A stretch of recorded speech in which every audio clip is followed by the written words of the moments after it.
Security forces हमारी सक्षम हैं, बॉर्डर में मजबूती है, जो भी आएगा वो वापस नहीं जाएगा। पाकिस्तान की इन हरकतों में से जो पाकिस्तान का आज कंकाल होना, पाकिस्तान की जो हालत है पूरे विश्व में, पूरी दुनिया में सब लोग जानते हैं कि उसने हमेशा एक ही काम किया है, उग्रवाद पालने का। आज वही उग्रवाद उसको ख़त्म करेगा।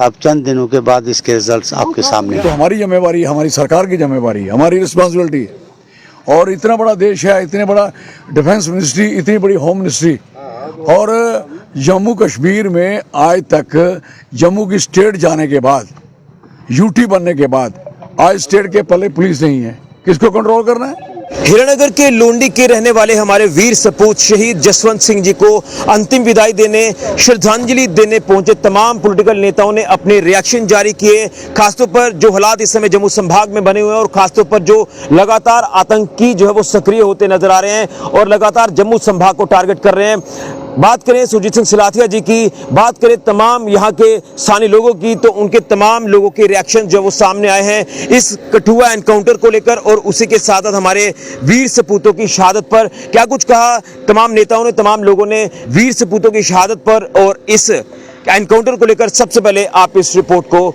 जरूर देखें, लेकिन फिर कहूंगा कि हम नमन करते हैं, सैल्यूट करते हैं अपने वीर योद्धाओं को जो देश की खातिर मर मिट गए, अपने प्राणों की आहुति दे गए। क्या कुछ कहा सभी को आपको जरूर सुनना चाहिए। बड़ी दुखदायक घटना हुई है जिसमें हमारे 4 जवान शहीद हुए हैं।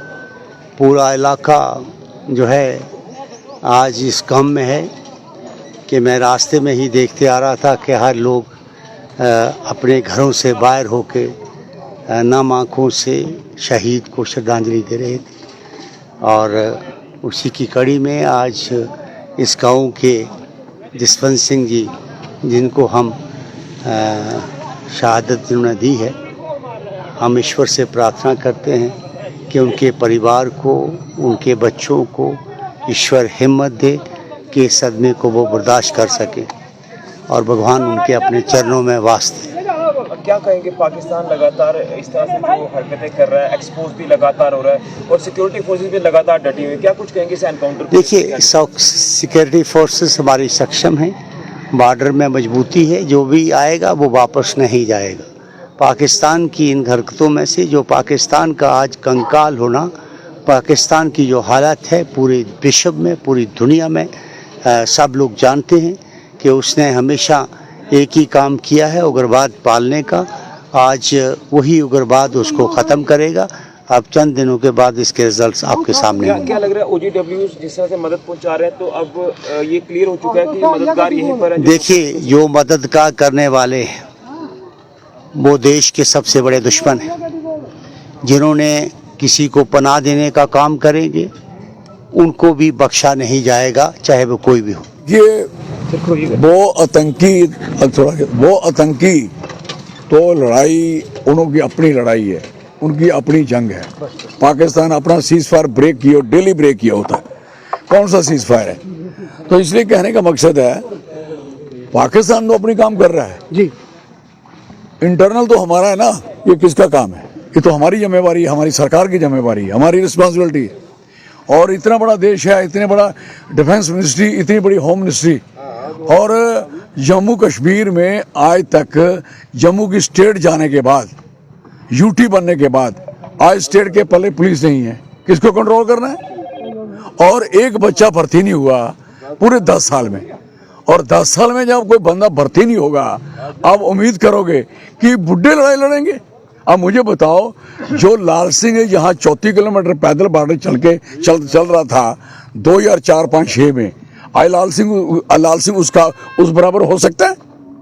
हर चीज का समय होता है, उम्र का समय होता है। आपने उन एक भर्ती ना करने से जवान लड़के घरों में बेकार बैठे हैं और पूरा का पूरा सिलसिला खत्म है। हमारी राय है कि अगर आपने इस लड़ाई लड़नी है ईमानदारी से, ऐसे ही अगर मरवाने हैं तो बात अलग है, लड़नी है तो जम्मू हमारा डुग्गर प्रदेश जो है यहाँ वाला एक कंडी है, बॉर्डर है, यहाँ के जहाँ 19 ब्लॉक हैं, 19 ब्लॉक में कम से कम 50 बच्चे भर्ती होने चाहिए हर ब्लॉक के। वो ब्लॉक उनको ट्रेंड करो, छोड़ दो अब मिलिटेंसी पाकिस्तान की मां नहीं पैदा हुई कि यहाँ चूं भी कर पाए। हमारे बच्चे यहाँ चिट्टे, शराब, मोबाइल दाएं में खजल कर रही सरकार, बिजी कर रही है कि बर्बाद हो जाएं। I am sorry for that. और एक भर्ती ना होने के कारण 18 साल का, 25 साल का, 27 साल का, 28 साल का, 30 साल का आज बच्चा ही कोई बंदा नहीं रहा फौज में, इसमें पुलिस में। तो लड़ाई लड़ोगे आप? पहाड़ी ऐसे चढ़ी जाती हैं, भाग के पकड़ लेता आदमी है। तो वो जो लड़ने आ रहे हैं और जंग लोग हैं तैयार, सन्याल से भागे 25-30 किलोमीटर उन्होंने यहाँ से लड़ाई भी लड़ी, वहाँ जाके फिर लड़ाई चलाना शुरू हो गई है। उनकी हालत देखो, तो हमारी हालत देखो जो हालत है। क्यों? हमारी पुलिस के पास ह्यूमन रिसोर्स बिल्कुल कम है। कोई थाने में, आप थाने सारे देखो, सिर्फ 4-5 एसपीओ बिठाए हैं, बस उन्हीं का काम है। एसपीओ का, बीडीसी का, बस को ट्रक रोक लिए, 4 गाड़ियां रोक ली, बस हो गया, काम हो गया। कहीं भेज दी, तफ्तीश कर दी। अब बताइए, उग्रवाद शुरू हो गया, अब मुकाबला कौन करेगा? एसपीओ लेके जा रहे करोगे, बीडीसी लेके करोगे? गांव के लोगों से लड़ाना है तो फिर गांव के बच्चे भर्ती क्यों नहीं करते? आप भर्ती करिए और उनको फुली ट्रेन करिए। और जब वो ट्रेन होते हैं, मैं नहीं समझता किसी की मजाल है पाकिस्तान की या पाकिस्तान के उग्रवादी की कि हमारे किसी का बाल भंगा कर पाए। अदरवाइज नुकसान ही नुकसान है। This is very clear. सबसे पहले तो मैं अपने वीर जवानों को श्रद्धांजलि देता हूँ। जैसे आज देखा आपने, पूरा जम्मू पूरा उमड़ा है, जहाँ सब श्रद्धांजलि देने के लिए आए हैं। एक बड़ी दुखद घटना हुई है और ये जो बच्चे शहीद हुए हैं, हम पर्सनली इनको जानते थे, कई बार आना जाना रहा डीएसपी के ऑफिस। तो मैं डीएसपी साहब की भी सराहना करना चाहता हूँ कि उन्होंने बड़ी बहादुरी से लड़ाई लड़ी और थोड़ी सी टुकड़ी लेके वो वहाँ पहुँचे। तो उन्होंने पूरा घेराव किया था, लेकिन कुछ टाइम लग गया बाकी लोगों को आने में, तो इतनी हमारी कैजुअलिटी हो गई। तो ये भरपाई पूरी तो हो नहीं लग सकती, लेकिन हमें गर्व है अपने वीरों पे, जवानों पे, अपने भाइयों पे, कि जो पाकिस्तान के नापाक इरादे हैं वो उनको वो जहाँ कामयाब नहीं होने दे रहे हैं। और अपना भाईचारा और एकता हम रख रहे हैं हमारे नौजवान साथी, तो सच्चे मन से श्रद्धांजलि देते हैं। रही बात पाकिस्तान की, पाकिस्तान आए दिन ये हरकतें करता है, तो मैं अपनी हुकूमत को, अपने केंद्र सरकार को भी ये रिक्वेस्ट करना चाहता हूँ कि पाकिस्तान से बदला लिया जाए। पाकिस्तान कभी भी ये छोटी छोटी पीछे मुड़ेगा नहीं, तो मुंह तोड़ जवाब देना चाहिए पाकिस्तान को। और हमारा भारत का जो ये दुर्घटनाएं हो रही हैं, ये रुकनी चाहिए। तो मैं इनके साथ ही सच्ची श्रद्धांजलि देता हूँ अपने वीरों को। जय हिंद, जय भारत। बहुत हार्दिक दुख से कहना पड़ रहा है। मैं तो ये कहूँगा, शायद अपने पास कोई ऐसे अल्फाज ही नहीं है कि जो आज की इस घटना को बयान कर पाऊँ। और पाकिस्तान की जो नापाक उसकी हरकत का आज ये हुआ। हमारा भाई स्थानीय निवासी जो लोंडी से जसवंत सिंह जी, वो हमसे और इन्हीं की तरह कुछ और साथी हमारे बीच आज नहीं रहे हैं। आप देख ही रहे हो आज कितनी तादाद में दुनिया जहाँ आई हुई है, भरे दिल से सारे आए हुए हैं। और आपने जब बात की सन्याल की, तो ये एनकाउंटर वहाँ से शुरू हुआ और आते आते आते जाके जो थाना तक ये पहुँच गया, और एंड क्या हुआ वो आपके सामने है। आज हम सब की सद्भावनाएँ इस परिवार से हैं। शोकाकुल ये परिवार है। आपने देखे होंगे नन्हे मुन्ने वो बच्चे जिनके अभी बाल अवस्था है, जिनका खेलने का वक्त है, आज उनके ऊपर एक जिम्मेवारी गिर गई। इनके पिताजी एक्स सर्विसमैन हैं। उन्होंने दौरान सर्विस भी बहुत सारी शायद सख्तियाँ देखी होंगी, बहुत सारी शायद कैजुअलिटीज़ देखी होंगी, क्योंकि वो खुद एक जवान रहे हैं भारतीय सेना में। और आज उनका एक नौजवान बेटा जो जाम शहादत पी गया। एक बाप को बहुत बड़ा जिगरा चाहिए आज का जीवित देखने का। धन्य है वो माँ, कोटि कोटि वंदन प्रणाम उनके चरणों में, जिन्होंने ऐसे सपूत को जन्म दिया। और आज इस उम्रदराज एज में भी उनका अगर हौसला देखो, मैंने देखा पिताजी से सुबह में मिला जब, तो वो मुझे कह रहे कि मुझे फ़ख्र है मेरा बेटा शहीद हुआ, देश के लिए हुआ। और भाई साहब कहना बहुत आसान है, किस दिल से उन्होंने ये बात निकाली होगी, मुझे सुनने में विश्वास नहीं हो रहा कि क्या ये निकल सकते। और वो बाप, उनको भी कोटि कोटि वंदन, जिनका आज भी जज्बा, जो सरहदी लोग हैं।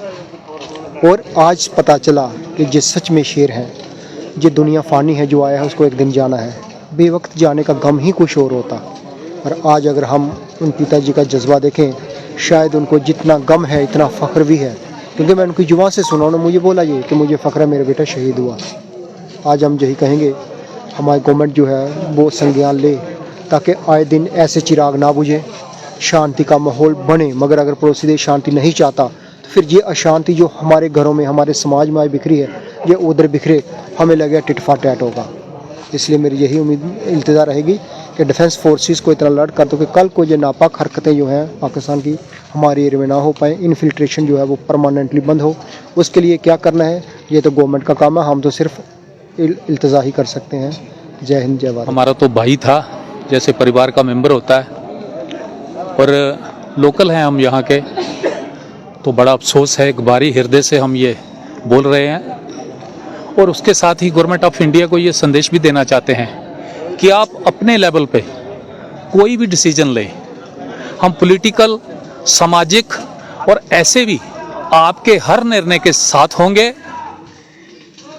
जिससे इस जो वारदात हुई है, जहाँ उग्रवादी जो इस समय वारदातें कर रहे हैं और शरारत जो कर रहा है हमारा पड़ोसी मुल्क, उन वारदातों में विराम लग सके। एक बात। दूसरी बात, मैं यही कहना चाहूँगा कि रोज़ रोज़ की जो किचकिच है ये ख़त्म होनी चाहिए, कि बात करो या बार करो, आर करो या पार करो। बड़े दुखी हृदय से बोल रहा हूँ कि आपको कोई सख्त कार्रवाई करनी चाहिए, कि रोज़ रोज़ का आज 2 हो रहे हैं, कल 3 हो रहे हैं, 15 दिन के बाद फिर 3 हो रहे हैं, फिर 4 हो रहे हैं। और ख़ास तौर पे अभी मैं देखूं तो डिस्ट्रिक्ट कठुआ में, हीरानगर के आसपास के जो इलाके हैं, बिलावर हो गया जहां मेला में हुआ था, ये सारी वारदातें जो शांति प्रिय ये इलाका था यहाँ पे हो रही है। इसको देखते हुए जितने भी हमारी बॉर्डर पोस्ट्स हैं उनको स्ट्रेंथन करने की ज़रूरत है। और आज हम जब देखते हैं पुलिस में तो एक भी सिपाही नहीं है, एक भी सिपाही नहीं है, बेचारे एसपीओ से काम चल रहा है। तो मेरी जो अपील रहेगी कि कृपया बॉर्डर पोस्ट को स्ट्रेंथन करने के लिए कोई ना कोई कदम उठाया जाए।